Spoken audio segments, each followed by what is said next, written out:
जय श्री हरि। दोस्तों, पिछले अध्याय में आपने सुना अधिक मास कथा भाग 5। अब आगे की कथा अध्याय 6। नारद जी बोले, भगवान गोलोक में जाकर क्या करते हैं? हे पाप रहित, मुझ श्रोता के ऊपर कृपा करके कहिए।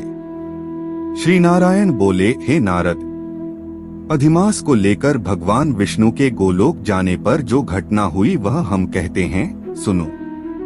उस गोलोक के अंदर मणियों के खंभों से सुशोभित सुंदर पुरुषोत्तम के धाम को दूर से भगवान विष्णु देखते हैं। उस धाम के तेज से बंद हुए नेत्र वाले विष्णु धीरे धीरे नेत्र खोलकर और अधिमास को अपने पीछे कर धीरे धीरे धाम की ओर जाते हैं। अधिमास के साथ भगवान के मंदिर के पास जाकर विष्णु अत्यंत प्रसन्न हुए और उठकर खड़े हुए द्वारपालों से अभिनंदन करते हैं। भगवान विष्णु पुरुषोत्तम भगवान की शोभा से आनंदित होकर धीरे धीरे मंदिर में गए और भीतर जाकर शीघ्र ही श्री पुरुषोत्तम कृष्ण को नमस्कार करते हैं। गोपियों के मंडल के मध्य में रत्नमय सिंहासन पर बैठे हुए कृष्ण को नमस्कार कर पास में खड़े होकर विष्णु बोले। श्री विष्णु बोले, गुणों से अतीत गोविंद अद्वितीय अविनाशी सूक्ष्म विकार रहित विग्रहवान छोटी अवस्था वाले शांत स्वरूप गोपियों के पति बड़े सुंदर नूतन मेघ के समान श्याम करोड़ों कामदेव के समान सुंदर सौम्य भौहों के चढ़ाने पर मस्तक में 3 रेखा पड़ने से सुंदर आकृति वाले रासलीला करने में सदा उत्सुक 2 भुजा वाले मुरलीधर पीतवस्त्रधारी ऐसे भगवान की मैं वंदना करता हूँ। इस प्रकार स्तुति करके भगवान श्री कृष्ण को नमस्कार कर पार्षदों द्वारा सत्कृत विष्णु रत्नत सिंहासन पर कृष्ण की आज्ञा से बैठे।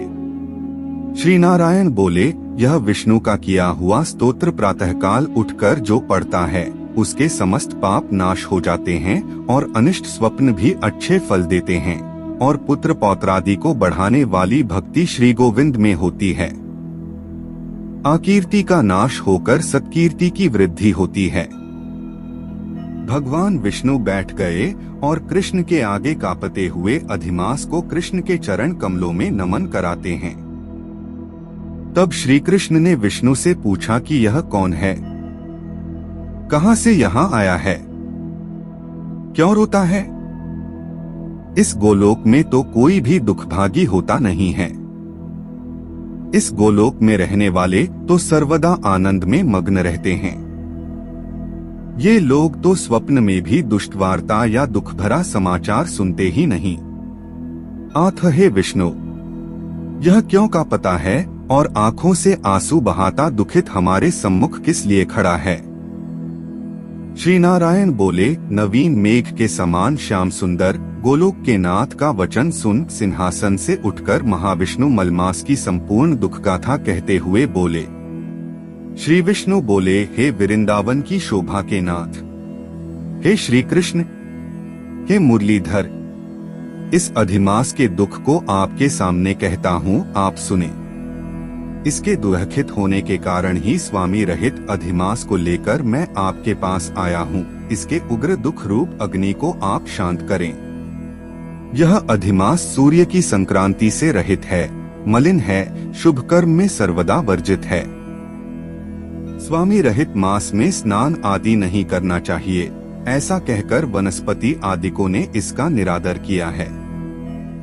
12 मास कला क्षण अयन संवत्सर आदि शेषवीरों ने अपने अपने स्वामी के गर्भ से इसका अत्यंत निरादर किया। इसी दुखाग्नि से जला हुआ यह मरने के लिए तैयार हुआ। तब अन्य दयालु व्यक्तियों द्वारा प्रेरित होकर हे ऋषिकेश, शरण चाहने की इच्छा से हमारे पास आया और कांपते कांपते घड़ी घड़ी रोते रोते अपना सब दुख जाल इसने कहा। इसका यह बड़ा भारी दुख आपके बिना टल नहीं सकता। आथ इस निराश्रय का हाथ पकड़कर आपकी शरण में लाया हूँ। दूसरों का दुख आप सहन नहीं कर सकते हैं, ऐसा वेद जानने वाले लोग कहते हैं। अतएव इस दुखित को कृपा करके सुख प्रदान कीजिए। हे जगतपते, आपके चरण कमलों में प्राप्त प्राणी शोक का भागी नहीं होता है, ऐसा वेद जानने वालों का कहना है। वह कैसे मिथ्या हो सकता है? मेरे ऊपर कृपा करें, इसका दुख दूर करना आपका कर्तव्य है, क्योंकि सब काम छोड़कर इसको लेकर मैं आया हूँ, मेरा आना सफल कीजिए। बारंबार स्वामी के सामने कभी भी कोई विषय न कहना चाहिए, ऐसी नीति के जानने वाले बड़े बड़े पंडित सर्वदा कहा करते हैं। इस प्रकार अधिमास का सब दुख भगवान कृष्ण से कहकर हरि कृष्ण के मुख कमल की ओर देखते हुए कृष्ण के पास ही हाथ जोड़कर खड़े हो गए।